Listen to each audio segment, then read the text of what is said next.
I am Andrea Lawson, 32, and on the morning. I was meant to be a bride. My brother lifted a glass in Paris and called my wedding a bargain, while I stood in my mother's warm kitchen holding a phone that would not stop buzzing, a thin line of milk softening my coffee, as I decided whether I would spend this day chasing his approval or guarding my peace because there is a secret about the man I am marrying that he never bothered to discover, and before noon the quiet choices I make in this house will turn into something none of us planned. So stay with me, and ask what you would do if family pride met the truth in public, and I will show you how one small boundary can move a whole day. The house I grew up in has a way of holding the morning close. The kitchen felt smaller than it used to, warmer too, as if the old radiators were trying to be kind.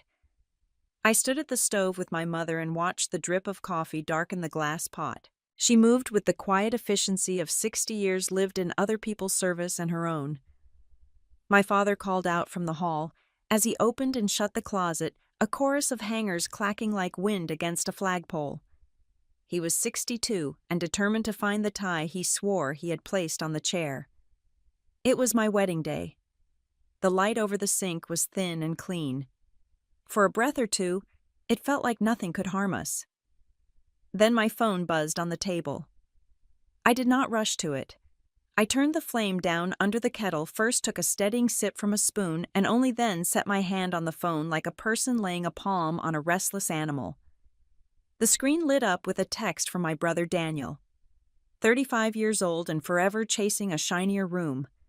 He had taken a picture of himself in the lobby of a luxury hotel in Paris, marble floors, blazing chandeliers blooming overhead. He lifted a glass to the camera. The caption said a vacation in Paris was worth more than a bargain wedding back home. I did not gasp. I did not cry. I went empty the way a room feels after the music cuts off. There was a pressure behind my eyes, as if a storm front had moved through and stalled. I turned the screen black and set the phone face down. That was the first thing. No more light from that source. I told my mother that we were going to stay off social media. No scrolling, no peeking, no trying to get ahead of the gossip. She nodded without question. She had been a nurse long enough to understand that sometimes the first treatment is to remove the irritant. She poured 2 mugs and placed the sugar on my right because she remembered where I reached without thinking. My father appeared in the doorway holding 3 ties as if they were surgical options. He asked which one looked like a father of the bride should look. I put the navy in his hands and gave him a task that would suit him. Call the car service and reconfirm pickup. He brightened. A man loves a piece of the day he can control. He stepped back into the hall with the energy of someone who had been granted purpose and began to speak into his phone in the formal tone he saves for strangers who might determine his girl's happiness. I took my own call out onto the back porch, where the air nipped my cheeks and the neighborhood was still. The florist answered on the second ring. I could hear paper rustling drawers, opening the life of a small shop waking up. She read the order back to me. Wild flowers for the bouquet in white and green with a touch of pale blue. Centerpieces were simple and low so people could see one another across the table. Delivery on the dot. She congratulated me in that unpretentious Massachusetts way that lands like a hand on your shoulder. When I hung up, I stood there a moment and looked at the damp wood of the steps, and the way the first light caught the frost on the railing, and I let my breath climb all the way in and all the way out. Inside the house sounded steadfast. The click of the burner, the thud of a cabinet closing without force. My mother moved closer and reached up to smooth a stray piece of hair at my temple, the way she did when I was a girl on school picture days. She did not ask what Daniel had written. She did not need the details. She could read the set of my mouth and the tightness in my jaw. We have all learned which questions deepen a wound and which ones give it room to knit. I told her my plan. We would make our calls to the people who were helping us. We would not make calls to people who were not. We would let his decision sit where it belonged. On his side of the ocean. Not in our kitchen, not in our day. I poured a thin stream of milk into my coffee and watched it eddy and soften the color. I imagined walking down the path in the garden. I imagined the music warming the winter air. I imagined my own feet carrying me where I said I would go. My father came back with the relief of a man who had wrestled a small dragon and won. The car was confirmed. 10 minutes early. The driver had the address. The route had been checked twice. He held it all out like an offering. It helped. I told him so, and I watched his shoulders loosen. The phone on the table buzzed again. I did not flip it over. Face down, it stayed. Somewhere in Paris, my brother was raising another glass to an audience I could not see. He had made a choice. I made mine. The ceremony would proceed. I would not surrender a single line on the timeline to a careless line in a caption. One disrespectful man would not ruin the day I had waited for. I took my coffee with me to the front room and stood for a moment at the window. The street was quiet. The sky was pale. My dress hung on the closet door in its simple garment bag, patient and unassuming, as if it knew that it belonged to a woman who did not need a crowd to believe her vows.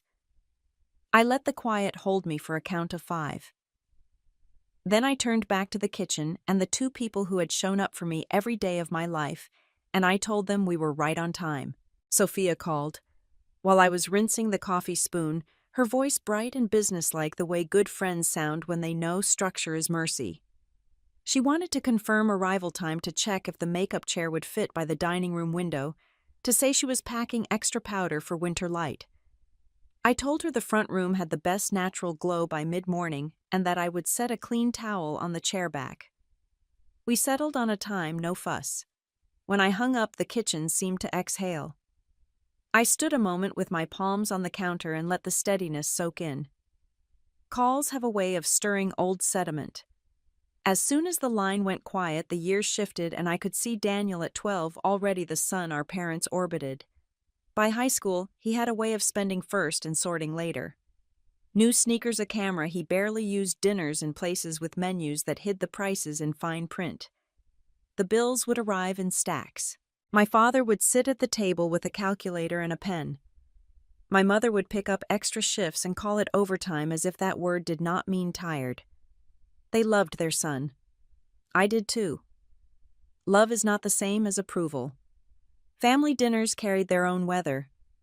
The meatloaf would steam. The salad would shine with vinaigrette. Daniel would tilt back in his chair and let remarks slide like coins on a counter. He called my shoes practical in a tone that meant plain. He suggested my thrift store coat was a phase. He teased that the art books I loved were for people who could not afford real life. My parents would glance down at their plates and ask someone to pass the pepper. Peace at the table became a form of worship. Silence stood in for prayer. I learned to eat quickly and to stack plates, as if speed could carry me past the sting. The life I built for myself did not sparkle, but it held. I took the assistant curator job at a small gallery near the South End and learned how to stretch a paycheck until it showed its threads. I furnished my apartment with pieces I found on porches and at church sales, stripping and sanding until the wood remembered its grain. I liked the quiet of a brush moving varnish along a table leg. I liked that a thing could be made useful again with time and care. If Daniel chased the next shiny room, I chose rooms that allowed me to breathe. Back in the present, I opened my calendar and walked the day with my fingertip. Hair, makeup, dress, car ceremony at noon.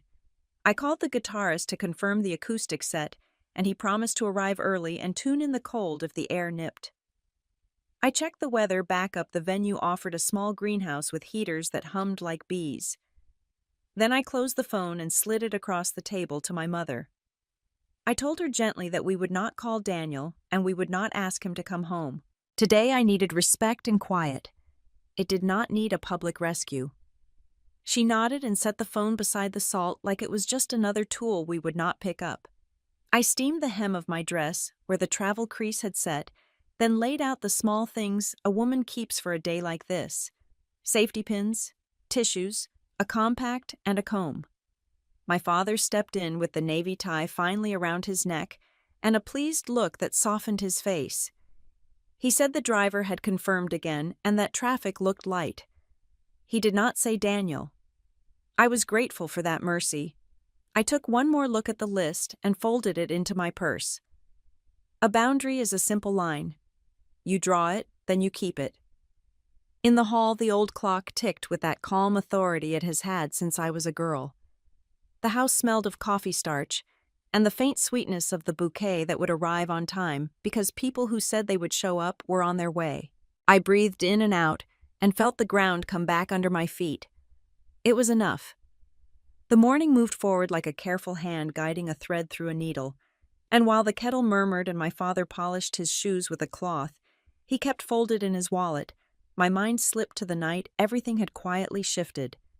It was a fundraiser at a gallery near Copley, the kind that puts folding chairs beside marble and makes the room feel more human. I had stayed late to help break down the risers and gather the programs that curled at the edges from too many fingers. That is when I noticed him studying a small sculpture as if it were telling him a story. He had the attentive posture of a man who means what he listens to. We spoke about the way bronze holds warmth and how street photographers learn to ask permission with a glance. No one mentioned bank accounts. No one tried to turn the evening into a transaction. There was ease in the space between us, and it felt earned rather than purchased. Months smoothed past in a rhythm neither of us needed to announce. Coffee walks along the Charles, when the wind could cut a person and still leave them laughing. Sandwiches on a bench that left crumbs for the brave birds. He sat through a matinee where the projector stuttered, and we both pretended not to care. I learned he could be quiet without being absent. He learned I could be honest without being cruel. We built a language that had no interest in grand speeches. The best sentences were the short ones. Yes, here, enough. 6 months in over pasta at my little table with the chair that always wobbled, he placed his hands flat as if to steady the room and told me what his last name meant in the world outside my apartment. He said that family and company were braided together in ways that needed care. He said there were hotels I would recognize, and a few I would not, and that Langford belonged to that list. He said the quiet we had made together mattered to him, and that he kept the numbers out of our conversations because he wanted me to see the person before the properties. I sat with that and let the news be large without letting it be loud. I told him that most days I measure life by how someone treats a server and whether they wipe crumbs from a table they did not make. He heard me, and I believed he did. Keeping it from my family was a choice I made with both eyes open. I knew what Daniel would do with the information. He would turn it into a mirror and stare at himself. He would treat my happiness like a stage direction. I decided I did not owe him that stage. I kept our dates simple because simple feels clean. Burger places where the ketchup bottle sweats. A hardware store where we bought sandpaper because a coffee table in my apartment had a scar I wanted gone. He held the leg still while I worked the rough grit, then the fine grit, then the cloth with oil that coaxes wood to remember its grain. He said that the table looked like it had slept, and finally rested. That sentence meant more to me than any promise of a suite or a car I could not name. In the kitchen now, I measured rice into a small pot for later, a habit I have when I want the afternoon to hold something warm. My mother folded the linen napkins she reserved for guests and set them aside, even though we were only 3. My father practiced a speech in his head. I could see it in the way his lips moved without sound. He was not a man for stages either, but he knew the power of a well-placed blessing. I let them be, and I let myself return to the memory of the only moment that had asked me to choose. I had said yes to a man, not a portfolio. I had said yes to a partnership that wanted my sturdy, not my sparkle. I checked the time and moved through the house with the list in my palm. I put a towel on the back of the dining chair for Sophia to drape her tools. I cleared a space by the window because winter light can be merciless and honest at the same time. I set a glass of water on the mantel and another by the sink. If steadiness had a shape, it would have looked like that room.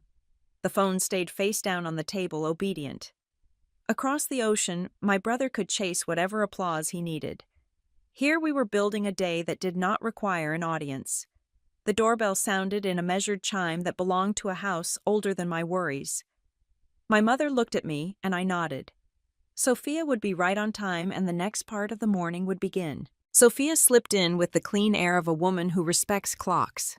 She set her kit by the dining room window and flipped open a folded towel like a flag of truce. The morning light in that spot was kind and honest, the sort that tells the truth without cruelty. She touched my chin with 2 fingers, tilted my face toward the glass, and began her small, careful work. Primer first, then a soft brush that moved in patient circles. She spoke in the shorthand of long friendship running through the checklist she keeps in her head, and I answered in nods and small words. We did not need more than that. My phone lit with a row of messages from the gallery. Some were harmless hearts and exclamation points. A few were questions with teeth hidden under a smile. Was the reception really buffet style? Was the venue really that little garden by the river? Was there a cash bar? Did I need help upgrading anything while there was still time? I kept my fingers still in my lap. I did not answer. A wedding is not a public vote, and I did not owe anyone my budget. I let the messages scroll away and turned my attention to the only calls that mattered. The photography team had texted the layout map they used for outdoor ceremonies. I stepped aside while Sophia cleaned a brush and I tapped a short reply. Aisle along the stone path. Chairs 6 on each side with a center opening. First look in the small arbor if the light holds. If the wind picks up, move to the greenhouse and frame the heaters out of the shot. I sent that and felt the solid click of a decision made. They wrote back a simple note that they had it. Good teams make it easy to breathe. My father hovered in the doorway with the kind of restless energy that means a man wants to do something with his hands. He offered to call Daniel. He said he could set him straight, remind him of his manners, tell him what a day like this deserves.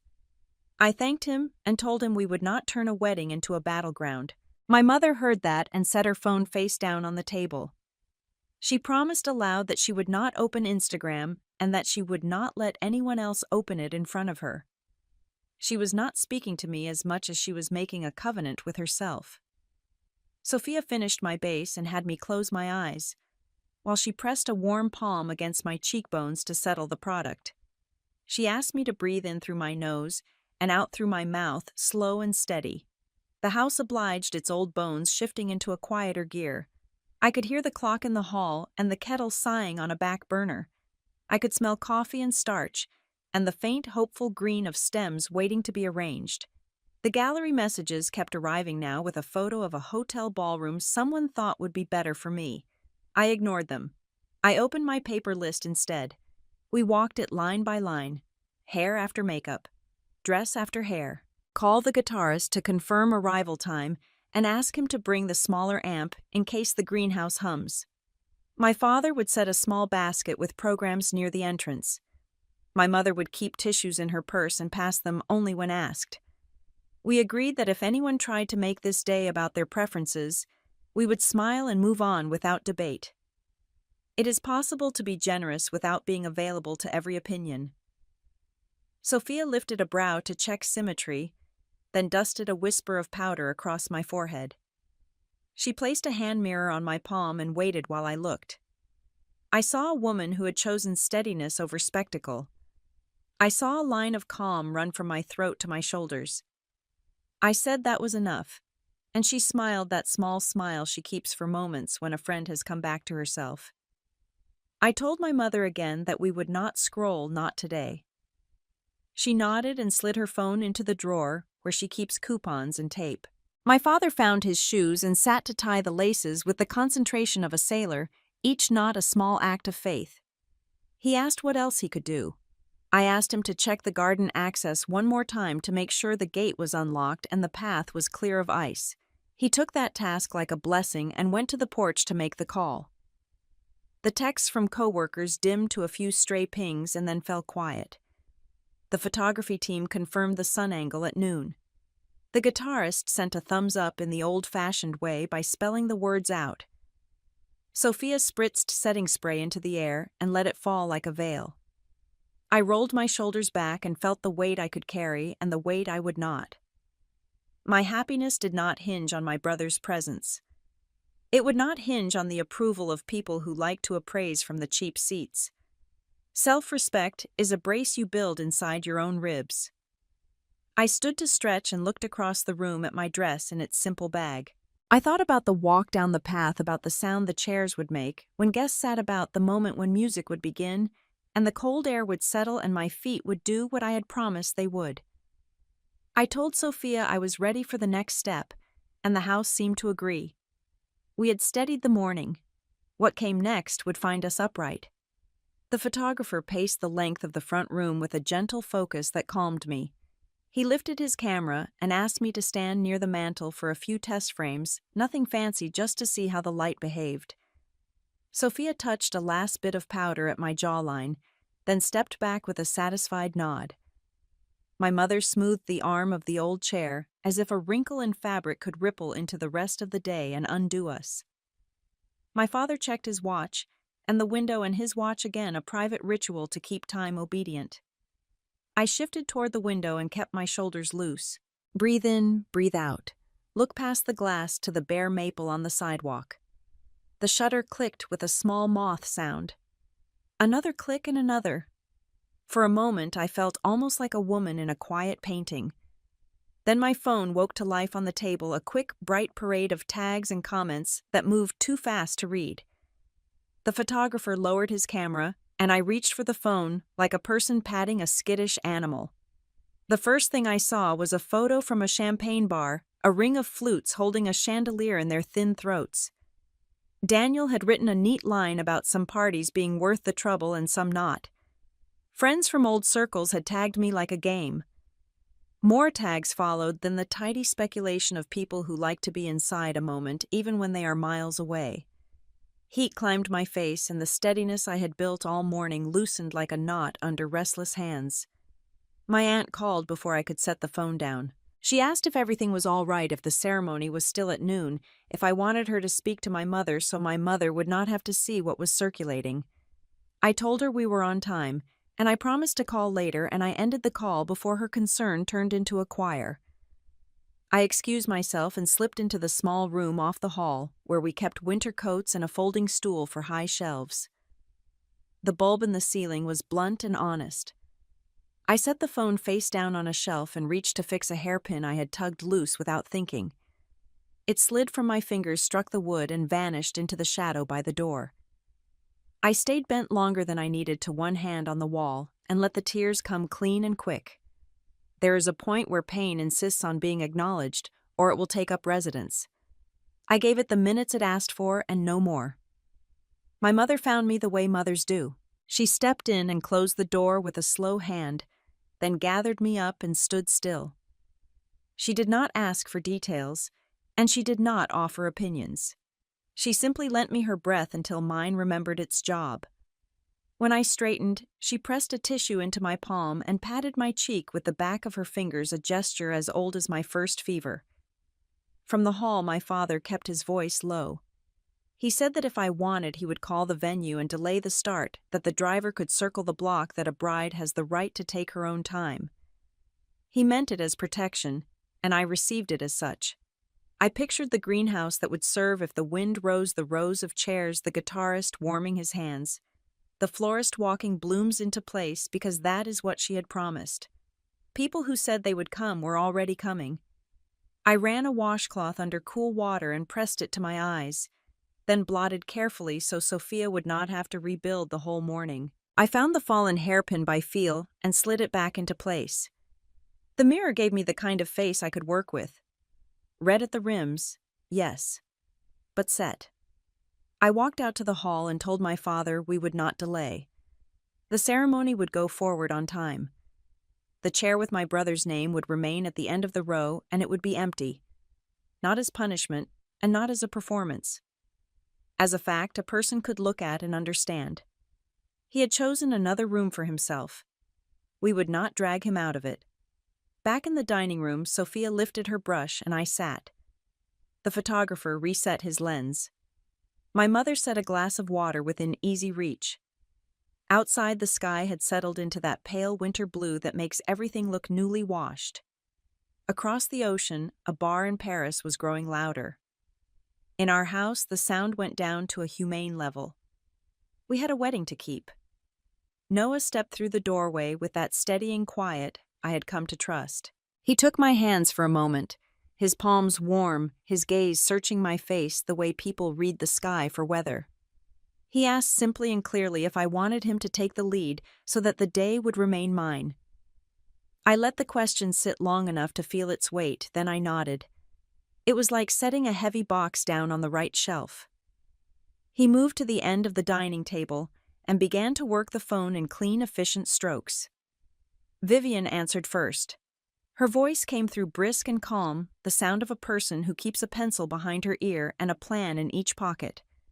Noah gave her the facts, our timeline, our location, and the need to pivot without turning the morning into a parade. She committed on the spot. One team would head to the Langford to dress the room, another would come to the house to manage wardrobe and logistics. She said a couture sample was hanging at the Boston showroom, a gown that could be altered within hours, and she would dispatch a seamstress with a portable kit. The word "if" sat neatly in her sentence about the dress, leaving the decision where it belonged. Noah called his mother next. Caroline listened, asked 3 crisp questions about arrival windows and guest count, then said she would ring the Langford operations director. Owner use of the grand ballroom would be requested, and there had been a last-minute cancellation that morning which made the pivot cleaner. She would confirm with Noah within minutes, and she would see to the housekeeping details that matter more than chandeliers. Staff at the private entrance, elevators held for vendor carts, a quiet holding room for me to breathe, and for hair and makeup to finish if needed. The next call went to the Harrington Communications team. Noah told them to request permission for a local TV crew to film in designated areas, only to bring standard release forms for me and for Noah, and to offer them to any guest who wished to appear. Anyone who preferred privacy would be seated in a non-filming section. He asked for discreet security at the ballroom doors to protect walkways for the florist and the band. He emphasized tone. No spectacle. No interruptions. A wedding, not a stage show. Vivian came back on the line with flowers. Their partner confirmed enough fresh inventory to build a quick design in whites and greens. Hydrangea roses, hellebore, winter greenery. Nothing ostentatious, everything clean. The florist would bring additional vases to incorporate stems from my original order, so intention would carry forward rather than be discarded. A delivery driver was already en route to our house with garment bags, a hand steamer sewing notions, and a rack for the hallway. I listened to the shape of the plan and then asked what I needed to ask. What would this cost? Who would be told what, and where the line would be between sharing and showing off? Noah answered without hedging. Nothing would proceed without my consent. All vendors would provide documentation, insurance certificates, and written approvals. Any jewelry on my person would be loaned, insured, logged, and escorted. Any media would be by invitation only. Footage would be taken from set zones with respect for guests who opted out. The purpose was not attention. The purpose was to keep a promise and to give the day back its dignity. Caroline called again. The ballroom was ours by owner prerogative due to the cancellation. Staff had already begun resetting chairs and checking sound. The greenhouse at my original venue would be thanked deposits honored against costs, and vendors already booked would be folded into the new plan where possible, so no one would be left unpaid. The guitarist had been offered transport to the Langford with an early setup spot to warm his hands. A private suite would be ready within the hour for me with food and tea and a garment rack. Sophia had kept working through the calls, a light hand at my temples, a touch of color returning to my cheeks. She murmured that she could finish any last bits during the drive or in the suite. The photographer checked his battery levels and said he would go ahead to scout the light and mark the filming zone so no one stepped into the wrong corridor. My father buoyed by tasks called the driver and confirmed the route, then checked the loading path at our curb so the seamstress could come straight in. My mother gathered small things that make women feel prepared on big days. Lipstick blotting sheets, a travel sewing kit, tissues, mints. She tucked them into my bag as if tucking small kindnesses into my pocket. I set my palm on the table and told Noah my boundaries. Guests were to be treated as guests, not extras. No microphone would be thrust toward anyone. If any moment felt like a display rather than a vow, I would say, "So," and we would stop. He said that was understood, and he said it in a way that made me believe him down to the bone. A car door sounded at the curb.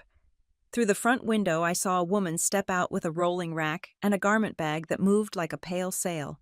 Vivian's seamstress. Behind her came a second car with flower crates, the green edges peeking through tissue. Sophia capped a brush and smiled. The room, which had held its breath for an hour, began to breathe again. Noah slipped his phone into his jacket pocket and came back to me. He told me the path forward was clear. He reminded me that consent was the center of all of it and that my peace would be protected. He asked me to stand so he could help me into my coat. I rose and the coat settled over my shoulders with a weight that felt like readiness rather than armor. We moved toward the door together. The air outside was bright and cold, the kind that makes lungs feel newly scrubbed. A driver stood by the sedan with the back door open and the heat already on. The seamstress lifted the garment bag inside with careful hands. My father locked the house, then turned to me with a look I had seen only a handful of times in my life, a look that held pride and tenderness and a promise to keep watch. My mother gave my fingers one last squeeze. I stepped into the car beside Noah with my conditions honored and my spine tall. We were not heading toward a show. We were heading toward our vows arranged with care, kept within the lines I had drawn. The car eased beneath the Langford portico, and a quiet team appeared as if the building itself had taken a breath. A manager with a clipboard guided us through a private entrance past polished stone and winter greenery that smelled faintly of lemon. An elevator opened as if it had been waiting only for us. In a high-floor corridor, a door stood ajar, and beyond it, a dressing suite as calm as a chapel. A garment rack, a long mirror, a low table set with tea and soft napkins. The kind of room that invites a woman to gather herself. The seamstress unclipped the pale gown and let it fall into her arms with a practiced tenderness. She circled me with pins caught like silver fish between her lips. A lift at the shoulder, a nudge at the waist, a hem that learned the length of my stride. The fabric caught the light without shouting. The stylist followed, brushing my hair into soft order, keeping the face I know and simply refining it. A touch of warmth at the mouth, a whisper of color high on the cheek. The goal was not to transform, she said without a fussing tone, but to let the person show. Caroline arrived with a velvet box carried by a courier who waited near the door with a manifest and a calm expression. She set the box on the table and opened it to a diamond necklace that threw winter light back in tiny stars. She explained that it was a loan, that the stones were recorded, and ensured that signatures would be simple and the courier would remain nearby until the piece returned to its box. She spoke like a woman accustomed to stewarding things that outlast seasons. I felt the old ache of not wanting to be a person who needed jewels and the new piece of understanding I did not. This was not a performance. It was a remembrance. I nodded. The paperwork was signed, and the clasp settled at the base of my throat like a cool promise. There was a knock, and the photo team stepped in with their camera bags and a slim folder. Release forms for me and for Noah had been prepared along with extras for any guest who wished to be part of a frame. Those who preferred privacy would be guided to the non-filming section without a word. A moment later, Sophia came in at a soft run, cheeks pink from the air, her hands already finding mine. She signed her form, then stood back to look at me with a laugh that was equal parts joy and relief. She said I looked like the brightest version of myself. The words landed gently, not as flattery but as recognition. My father waited in the corridor, hands folded as if guarding a threshold. When he saw me step into the light of the doorway, he managed only the simple sentence a man says when a burden he could not lift has lifted on its own. "You are all right now." The muscles along his jaw loosened. My mother moved past him into the room, adjusted the veil with the concentration she once used to straighten collars for school pictures, then kissed my cheek with a swift press that smelled of tea and starch. The seamstress gathered her pins and the stylist packed her brushes. The room felt newly arranged around a quiet center. I faced the mirror and let the view come slowly into focus. The woman meeting my eyes did not look richer, younger, or remade. She looked rested in her own skin. The necklace did not own the neckline. The gown was not worn by the woman. The lines of the dress had learned my shape rather than demanding a different one. I understood then that today was not about stepping into someone else's world. It was about stepping fully into mine with people who knew how to lift without crowding. The manager returned to say that the aisle was dressed the musicians were tuning, and the non-filming section had been set with programs and a small bowl of mints. He asked if I wished for a moment alone. I did. The door closed with a soft click, and I stood with my hands on the back of the chair, feeling the steadiness that had carried me from a kitchen in Boston to a room that fit like a truth. I breathed once more and turned toward the corridor where my father waited ready to walk. The corridor outside the suite was hushed, only the soft rustle of programs and the distant tuning of strings. My father waited with his hands folded, then pressed my fingers once and stepped aside as Grandfather Harrington came forward. He offered his arm with the kind of old-world grace that does not insist on itself. My father took his seat in the front row beside my mother, and I understood the gift he had given me. Today I would be welcomed by the family I was joining, and I would be held by the family that raised me. We entered the grand ballroom through a small side door. Warm light pooled along green boughs and white blooms, the air carrying a clean hint of foliage.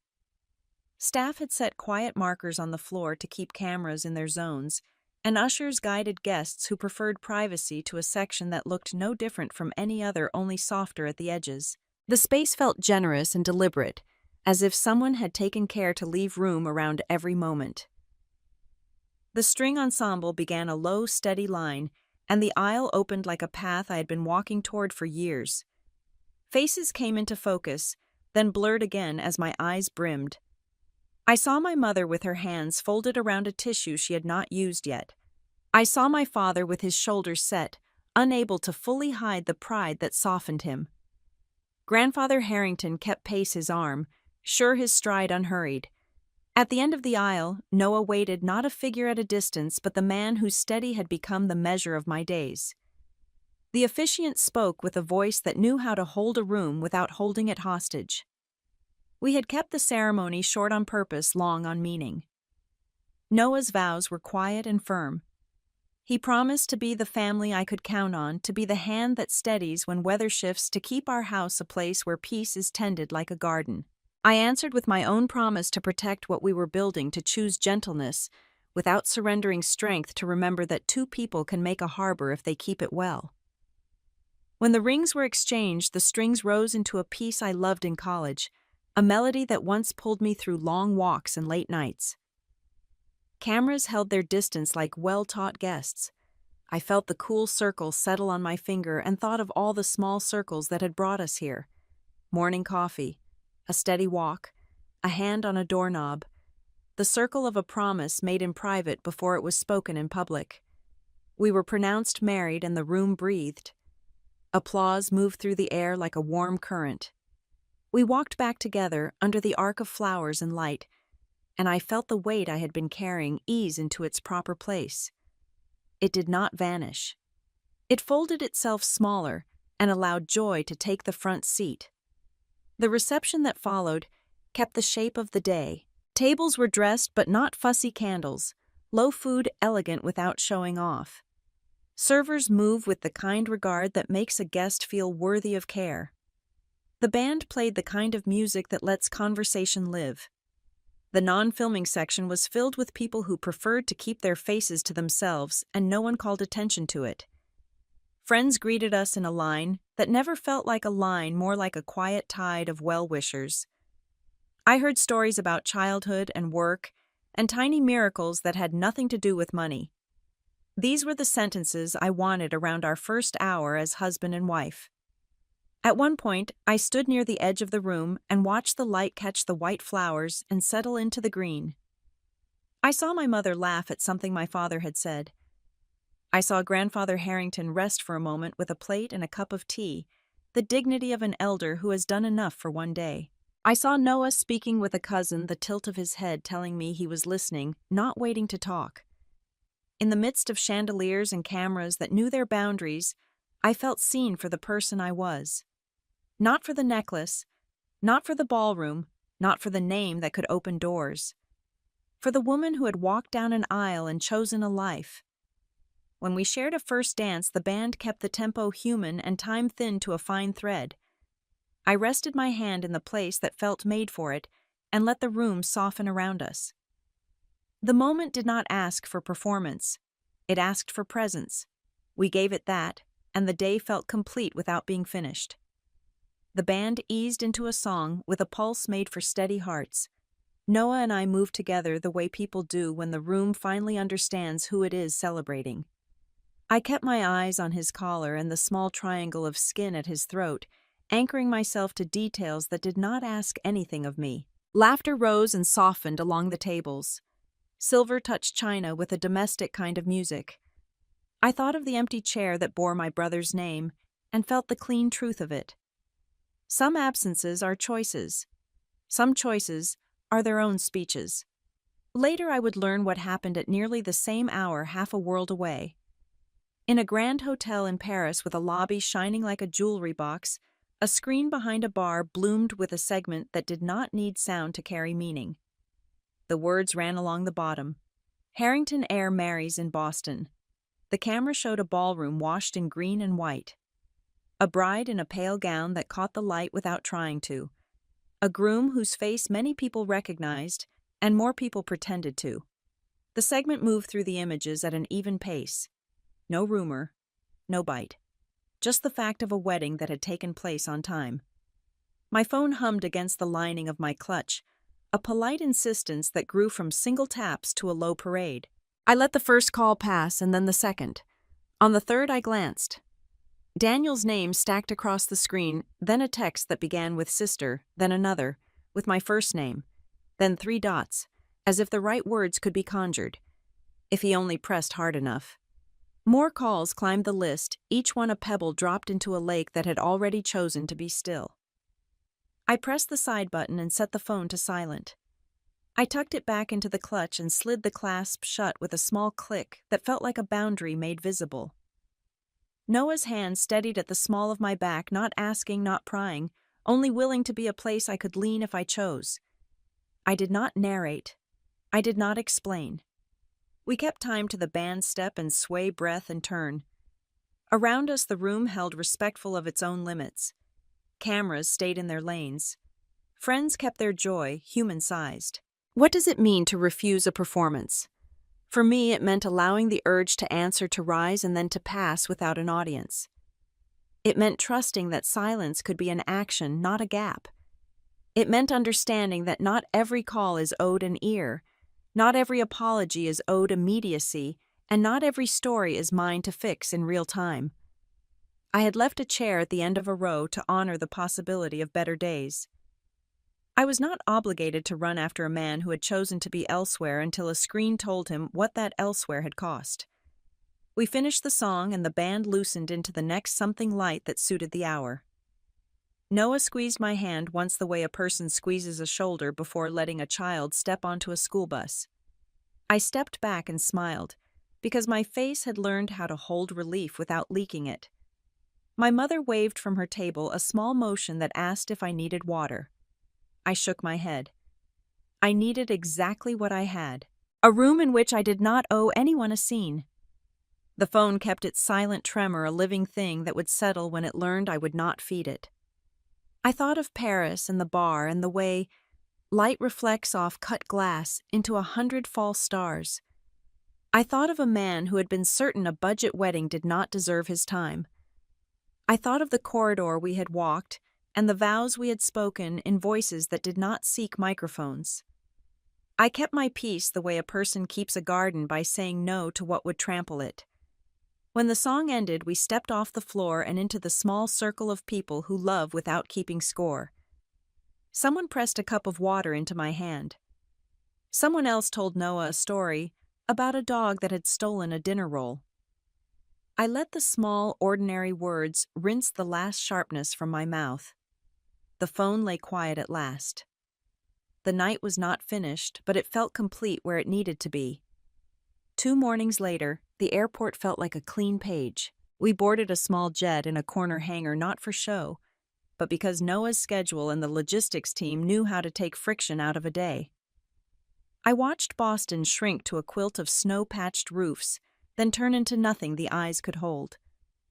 Hours later, the Caribbean lifted up to meet us, a runway bordered by palms that tossed their green like friendly flags. Warm air moved over my skin with the kindness of bathwater. A driver took us along a ribbon of road that stitched turquoise coves together. The resort sat on a low bluff, white walls, wide verandas, frangipani leaning into the railings. Our villa smelled of lime and linen. Someone had left a bowl of small mangoes and a note with the tide chart. I kicked off my shoes and walked straight to the terrace, where the sea lay open like a book any person could read. Noah set down our bags and joined me, saying nothing, just letting the quiet find its rightful size around us. That first afternoon, we did the simplest things. We swam, we napped, we split a fish sandwich and a pile of plantains, and we laughed at nothing in particular. My body understood it had crossed a threshold and allowed its guard to lower by degrees. The coverage found us without intruding. The Harrington team sent a brief roundup to Noah's phone each morning, a capsule of what papers and stations had chosen to run. The language was respectful. A discreet ceremony. A beautiful event organized in short order. No digging at private history, no bait for rumor. When a blogger asked for comment about family dynamics, the team replied with a line about gratitude to guests and declined to pry into anyone's personal decisions. They were bricks in a good wall. Air could pass through, but the weather stayed out. Back in Boston, the drip of small talk did what it does. An acquaintance of Daniel's posted a wink about missing the wedding of the year. Then someone else added a story about his habit of performing generosity with other people's money. A couple of former coworkers wrote that he could turn any break room into a mirror. I did not search these things out. Friends who love me enough to filter sent only what needed to be seen. The rest washed past. One afternoon, the sky went overcast, the kind of gray a tropical day wears when it is deciding whether to rain. I opened my email and saw his name. The subject line was plain. He wrote for several pages. He said he had been unkind for a long time. He said he had made choices from pride and was ashamed of the picture he had tried to paint. He did not explain. He did not ask for quick absolution. He asked for a chance to speak when I was ready. He wrote that he would listen. I let the words sit. I saved the message in a folder with a name that reminded me what I was building now. I told myself the truth I needed. Any conversation, if it came, would happen on the ground I chose at a time I named, with a man who could keep his voice soft long enough to hear the answer. I owed no clock but my own. We walked the beach before dinner, letting the sea pull at our ankles.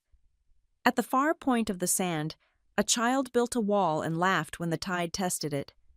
Noah curled his fingers through mine, and we stood still to watch the line of horizon find its blue. The world would go on speaking. I had learned how to lower the volume. It sounded like waves, and it belonged to no one. 2 months can teach a body new habits. By March, the brownstone had learned our footsteps, and I had learned how to let it quietly spread its wings without rushing it back into a cage. On a Tuesday evening, we took a car to a small restaurant in Back Bay, where the lighting was warm and the tables were set a respectful distance apart. The host led us to a corner banquette. I chose the seat that let me see the door and the street beyond. Noah squeezed my hand once, then excused himself to speak with the manager so the evening could belong to my parents and me without interruptions. They arrived with the careful smiles of people who have rehearsed how to enter a room. My mother shrugged out of her coat, folded it with the same competence she used to fold hospital linens.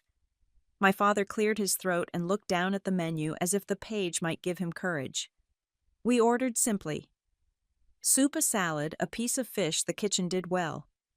The waiter poured water and left us to do the work we had come to do. My mother began with the sentence that had been waiting behind her eyes. She said they had enabled Daniel for years, sometimes out of love, sometimes out of fear that setting limits would drive him farther. She said they had watched him perform and had told themselves it was harmless, that he was bright and charming and would settle. My father added that they had failed to intervene when he publicly mocked me, and that he wondered how many times their silence had trained him to believe he could say anything if he said it with a smile. He did not call it a mistake. He called it wrong. I listened and let the words land where they needed to. I told them I did not want the rest of their days mired in guilt. I wanted something more ordinary and more demanding. Consistent respect. A family table where people were not currency.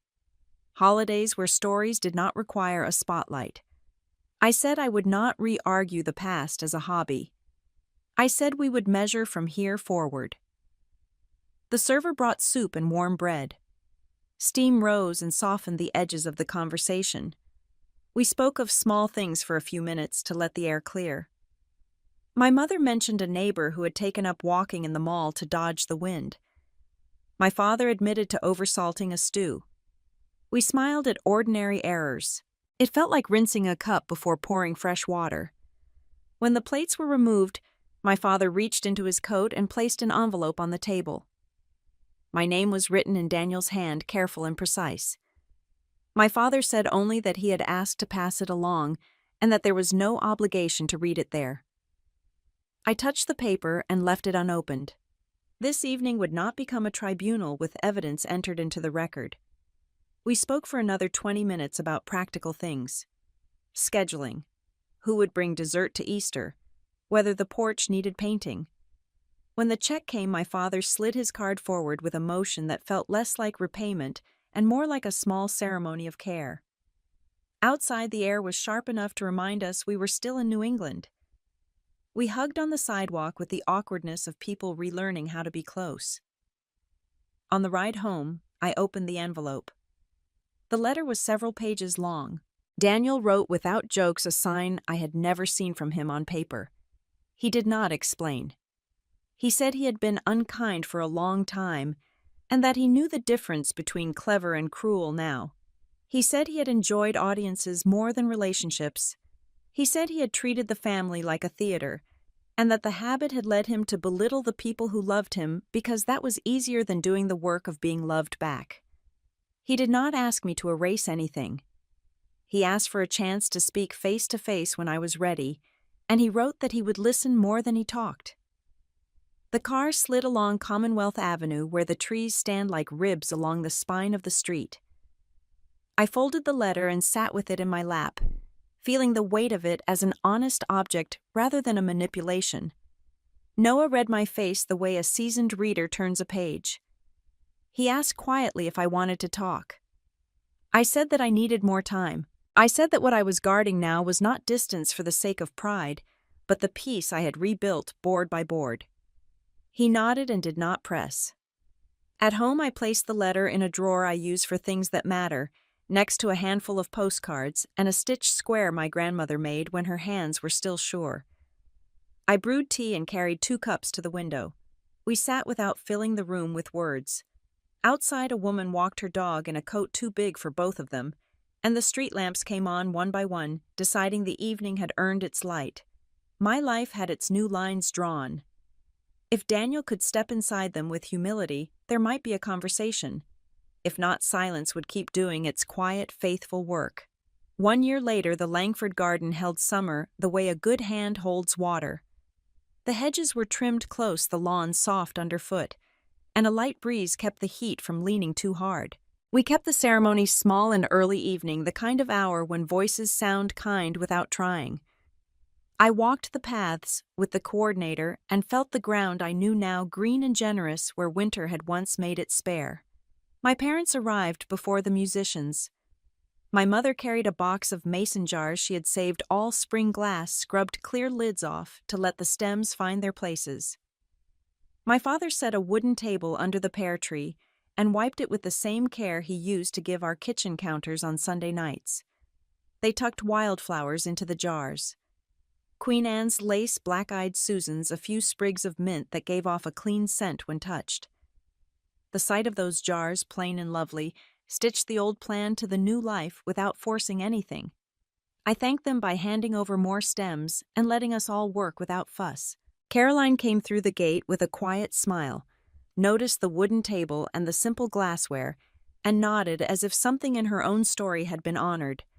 She had brought folded linens that took the glare off the tabletops and a dish of lemon slices for the water station.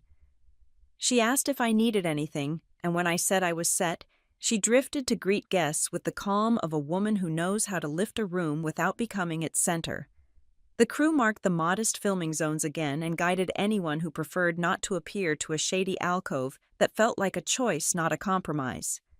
Just before the quartet began, Daniel slipped in at the side gate. He was well-dressed and sober-faced. He took a seat in the non-filming section and kept his eyes on the program.